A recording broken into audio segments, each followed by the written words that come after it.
Serious. What is the creepiest experience you have ever had? My wife just met this older lady at work, while she's in vaccination clinics.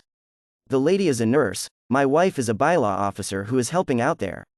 They don't know each other at all. Well, they get to talking one lunch and my wife mentions that I have a food forest. This lady mentions she has pawpaw trees. My wife says, my husband would love to see your pawpaws. She's super thrilled, because this is a rare fruit that nobody would appreciate, so she obviously thinks it's super cool someone even knows what they are. I'm so excited to go see them. I keep bugging my wife to make plans with her. So about 2 weeks later we do. We're just there chatting about these awesome trees, and she's showing me her gardens. I'm pointing out all her plants, she's loving that I know them, we're really hitting it off, even though there are 3 decades between us in age. Well, all of a sudden she turns to me and says, "Do you know a Mary? She wants you to know she's proud of you." I swear to God my heart sunk into my feet. Okay, so I don't believe in ghosts talking to people at all. I'm an engineer, a scientist. It's just not something I believe in. But this lady, she doesn't know my wife at all. She has only known her for 2 weeks. My wife told me so many times since this moment that there is no way this lady could have ever known about my grandmother, her name, nothing.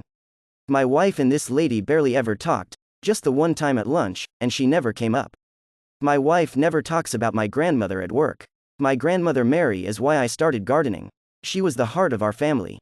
A Ukrainian woman who survived concentration camps, came back home to find her family all slaughtered and left Ukraine for England, then later came to Canada. Her husband passed really young, and she never remarried because he was the love of her life. You need to know who Mary was. Everyone who ever met her loved her. She was my baseball team's mascot. She would go up to the other team and tell them that they were going to lose because our team was more handsome. She used to save her bathwater to flush her toilet with. She never had the heat on in her house, she would warm a water bottle to sleep with. And she always gardened. When she died, I felt it so bad, and I started my first garden to try to reconnect to her. And I got kind of addicted to gardening, and just kept planting, and now I have what I call a food forest on my land. I mimic a forest, to create an ecosystem, welcome in all the rabbits and squirrels and birds, and every plant is edible. It's a food forest, and when I'm in my food forest, I can honestly feel my grandmother. There is no name that this woman could have said which would have had any impact on me. Not like Mary. She said she sometimes gets vibrations, and feelings and things just blurt out of her, and she can't help it. I don't believe in any of that crap. But I'm seriously second guessing myself now. I've never experienced anything like that. There was no reason for her to say that. We weren't there to do a mystical reading. If anything, there was reason for her to not say anything, because we'd think she's weird. There was just no motive. And even if you did say something like that, to nail the single person who got me into gardening, I still get shivers thinking about it. TLDR. Nice old lady mentioned my grandmother Mary was proud of me, completely out of the blue. No reason or rhyme, and the significance of what we were doing at the time together was very pertinent. Sue creepy. Gynecologist was examining my breasts. And at some point he pat my cheek and said, "What a pretty girl." One time I was in my room trying to go to sleep when my closed laptop randomly blasted screams of what sounded like a woman in pain. I still have no idea how that happened, but it scared the beep out of me. Sleep paralysis. Was laying in bed after one hell of a day and the mind was racing like never before.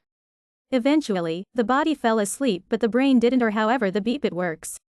Luckily I prefer to sleep on my sides or face down. That night was face down, so I guess I skipped a lot of the nightmare fuel. Felt a pressure on my back, akin to say a large cat laying on your back. Then came the hallucinations, woo boy. Dark moving figures in my peripheral V-zone, odd sounds in an empty house, sensations of touch on my arms and legs. It was a beep night. I grew up in an old farmhouse. It was around 150 years old, must be around 175 now, located in a sparsely populated area in north-central Iowa. Very rural. There were a lot of small odd occurrences over the years that my family lived there, but the most frightening one for me occurred when I was a teenager. I was old enough to be home alone, but not old enough to drive. My parents and older sister were all out for the night, so it was just me and the dogs at home. I settled in to watch a movie in the living room located on the first floor of the house when I heard someone walking heavily in the hallway above me. This house had plank wood flooring, nothing remotely insulating, and I'd lived there my whole life and knew its sounds. These steps were distinct, heavy, and unmistakable.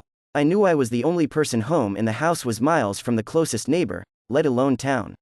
My stomach was in a knot, but tried to be logical and quickly decided it must be a dog, even though the steps sounded much too heavy for our small terriers. I leaned forward in the recliner to call for them, but as I leaned forward I saw that both dogs were already sitting at my feet. And they looked terrified. I took the dogs, the wireless house phone, and ran out of the house, and locked myself in my mom's car in the driveway. I called my parents and waited in the car for them to get home. They had both had enough experiences in the house to not doubt me. As a kid, maybe 12, I walked into my mom's room to kiss her goodnight. I didn't realize she was asleep, and as I entered I woke her. She saw me standing in the doorway and jumped straight out of bed. She grabbed me and threw me onto the bed and tried to choke me out, while kind of clawing at my face. I grabbed a pillow to try to put it between us, but she was on top of me and screaming. I remember seeing her face in the light coming from the hallway and she was crazed.